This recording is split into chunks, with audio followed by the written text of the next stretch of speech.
আসসালামু আলাইকুম, আশা করি আপনারা ভালো আছেন। আমার আজকের এই ব্লগে আপনাদেরকে দেখাবো যে আমেরিকায় বাচ্চাদের কিভাবে সাঁতার শেখায় সেটা। আমেরিকায় আপনারা জানেন যে সামারে অর্থাৎ গ্রীষ্মকালে স্কুলগুলো বন্ধ থাকে, আর এই সময় ওরা বাচ্চাদেরকে নানা রকম অ্যাক্টিভিটিসের মাধ্যমে ব্যস্ত রাখে। এর মধ্যে অন্যতম একটা হচ্ছে সাঁতার, কারণ এখানে বাচ্চাদের দেখা যায় যে 6 মাস বা 1 বছর বয়স থেকেই ওরা পানির সাথে পরিচয় করিয়ে তোলে এবং 4 বছরেই ওরা সাঁতার মূলত শিখিয়ে ফেলে। আর এই সাঁতার শেখার জন্য ওরা যেটা করে সেটা হচ্ছে এখানে অনেকগুলা সুইমিং একাডেমি রয়েছে বা প্রফেশনাল টিচার রয়েছে যারা বাচ্চাদেরকে সাঁতার শেখায়। এরকম একাডেমিতে ওরা বাচ্চাদেরকে ভর্তি করিয়ে দেয়। সো এরকমই একটা একাডেমি, দেখুন এখানে একটা সুইমিং পুলে টিচার বাচ্চাদেরকে শেখাচ্ছে। সো ওরা বিভিন্ন ক্যাটাগরিতে ভাগ করে নেয়, অর্থাৎ বিগিনার যে সকল বাচ্চা একদম সবেমাত্র শুরু করবে তাদেরকে জাস্ট পানির সাথে বা পানিতে কীভাবে ভেসে থাকবে সেই জিনিসটা শেখায়। অনেকটা খেলার চলে, দেখতেই পাচ্ছেন যে বাচ্চারা পানিতে খেলা করছে। তারপর কিছু রুলস অ্যান্ড রেগুলেশন থাকে, অর্থাৎ ক্লাসের মতোই ওরা ভাগ করে ফেলে যে কতক্ষণ কোনটা ওরা শেখাবে, এবং ওই বাচ্চাদেরকে বিভিন্ন ক্যাটাগরিতে ভাগ করে একটার পর একটা ধাপে ওরা শেখায়। অর্থাৎ পরিপূর্ণভাবে সাঁতার শেখানো পর্যন্ত তাদের এই অ্যাক্টিভিটিসগুলো চলে।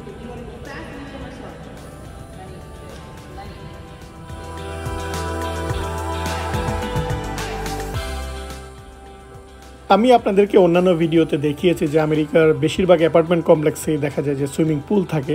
সুইমিং পুলে সামারে ওরা সাঁতার শিখে বা সামারটা সুইমিং পুলে বাচ্চারা খুবই এনজয় করে। তাছাড়া এখানে যে কলেজ বা ইউনিভার্সিটিগুলো রয়েছে, এমনকি এলাকার যে জিমগুলো রয়েছে, সেখানে এরকম সুইমিং পুল থাকে। সুইমিং পুলের একটা নির্দিষ্ট সময় এরকমভাবে দেখা যায় যে এক একটা একাডেমি তারা বাচ্চাদেরকে প্রশিক্ষণ দেয়, এবং নিরাপত্তার যে ব্যবস্থা, অর্থাৎ পরিপূর্ণ নিরাপত্তা ব্যবস্থা এখানে নেওয়া থাকে।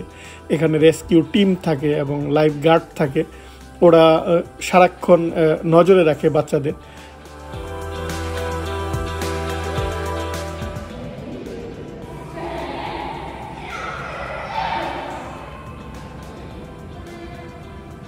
প্রথমে এই সকল একাডেমিতে রেজিস্ট্রেশন করতে হয়, তারপর নির্দিষ্ট সময়ের বা আপনি যদি গ্রুপে বাচ্চাদেরকে ক্লাস করাতে চান তাহলে একটা রেট, বা আপনি যদি চান যে 1-to-1 অর্থাৎ প্রাইভেটে টিচার শেখাবে তাহলে আলাদা রেট। সাধারণত গ্রুপে যদি বাচ্চাদেরকে শেখানো হয় সেটা 30 মিনিটের জন্য ওরা $50 থেকে $60 চার্জ করে থাকে। আর পার্সোনালি বা প্রাইভেট যদি টিচার একজনকে শেখায় সেটা হয় প্রায় $100, অর্থাৎ 30 মিনিটের জন্য ওরা $100 নিয়ে থাকে। সো এখন যেমন আমি যাচ্ছি যে নিউ ইয়র্ক স্পোর্টস ক্লাব, সেই রকম এই একটা ক্লাবে, এর ভিতরে সুইমিং পুল রয়েছে।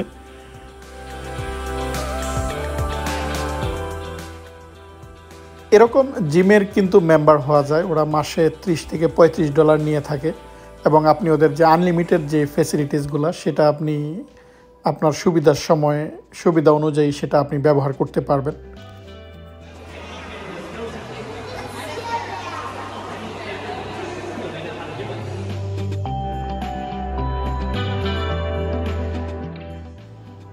আমেরিকার এই সকল সুইমিং একাডেমিগুলো দেখা যায় এরকম সুইমিং পুলগুলো ওরা ভাড়া নেয়, অর্থাৎ এক একটা দিন এক একটা সুইমিং পুলে ওরা ক্লাসগুলো করিয়ে থাকে। ফলে আপনি আপনার সুবিধা অনুযায়ী বা আপনার সময় অনুযায়ী আপনি ক্লাস নিতে পারবেন। আজ দেখুন আমি আরেকটা সুইমিং পুলে এসেছি, এখানেও দেখুন প্রচুর বাচ্চারা শিখতে এসেছে এবং টিচার ওদেরকে শেখাচ্ছে। খুব সুন্দরভাবে ওরা শেখায়, প্রথম পানিতে নামা শেখায় এবং কবিতা বলার ছলে ছলে ওদেরকে শেখায়। যেমন মাঙ্কি ওয়াক, বানর কীভাবে হাঁটে সেভাবে ওরা প্রথম হাঁটা শেখায়। তারপর টার্টল বা কচ্ছপের মতো ওরা পানিতে ভাসতে শেখায়। তারপর ওরা পানিতে কীভাবে জাম্প করতে হবে বা পানিতে কীভাবে লাফ দিতে হবে সেই জিনিসটা শেখায়। এরকম ধাপে ধাপে ওদেরকে শেখায়, ফলে বাচ্চারা খুব আনন্দের সাথে এবং মজার ছলে তারা এই জিনিসগুলো শিখে।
আমাদের জন্য সাঁতার শেখাটা খুবই প্রয়োজনীয়।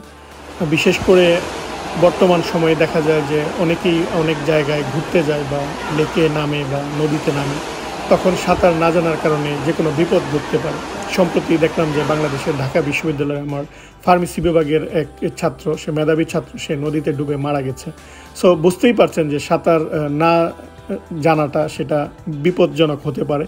তাই আপনারা অবশ্যই আপনাদের বাচ্চাদের ছোটোবেলায় সাঁতারটা শিখিয়ে ফেলবেন। বিশেষ করে আমেরিকায় আপনারা যারা আমার ভিডিওগুলো দেখছেন, সামারে বাচ্চাদের স্কুল বন্ধ থাকে, তখন আপনারা চাইলেই এরকম সুইমিং ক্লাসে ওদেরকে দিয়ে দিতে পারেন, বা নানা রকম অ্যাক্টিভিটিস হয়ে থাকে। দেখা যায় যে সামারে বাচ্চাদেরকে ব্যস্ত রাখার জন্য বিভিন্ন ক্লাবগুলা বা কাউন্ট্রির পক্ষ থেকে নানা রকম অ্যাক্টিভিটিসের আয়োজন করা হয়। সেই অ্যাক্টিভিটিসগুলোতে বাচ্চাদেরকে দিলে বাচ্চারা একদিকে যেমন ব্যস্ত থাকে, অন্যদিকে তারা এরকম এক্সট্রা কারিকুলার অ্যাক্টিভিটিসের সাথে সম্পৃক্ত হলে তাদের মেধা বিকাশে এটা গুরুত্বপূর্ণ অবদান রাখে। সো আমরা চাইলেই এই সময়টায় বা ছুটির সময়টায় বাচ্চাদেরকে এই সকল কাজে অন্তর্ভুক্ত করতে পারি।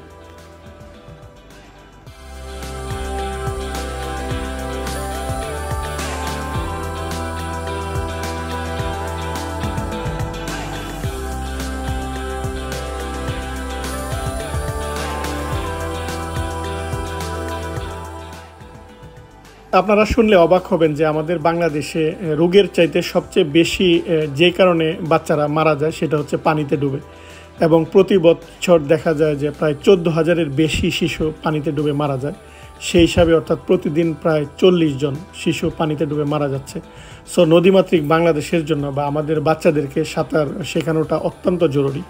আমাদের স্কুলে, বিশেষ করে প্রাথমিক স্কুলে বাচ্চাদেরকে বাধ্যতামূলকভাবে সাঁতারটা শিখিয়ে ফেলা প্রয়োজন।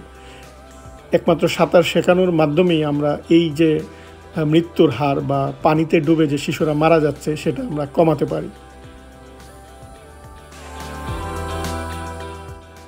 পানিতে ডুবে বাংলাদেশে যে শিশুরা মারা যাচ্ছে বেশিরভাগ ঘটনাই ঘটে বাড়ির সামনে, বা বাড়ির সামনে যে ডোবা, নালা বা পুকুর এর পানি থাকে সেই পানিতে ডুবে।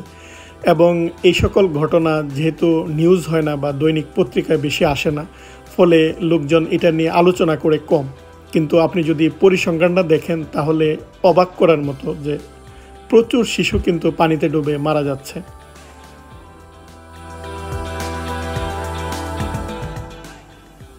আশা করি আমেরিকান মা বাবাদের মতো আপনারাও আপনাদের বাচ্চাদের ছোটোবেলায় সাঁতারটা শিখিয়ে ফেলবেন, এবং আমাদের দেশে এরকম সাঁতার শেখানোর যে একাডেমি সেটা গড়ে উঠবে সেই আশাবাদ ব্যক্ত করে আজকের ব্লগটি এখানেই শেষ করছি। আপনারা ভালো থাকবেন, পরবর্তী ব্লগে আবারও কথা হবে। আল্লাহ হাফেজ।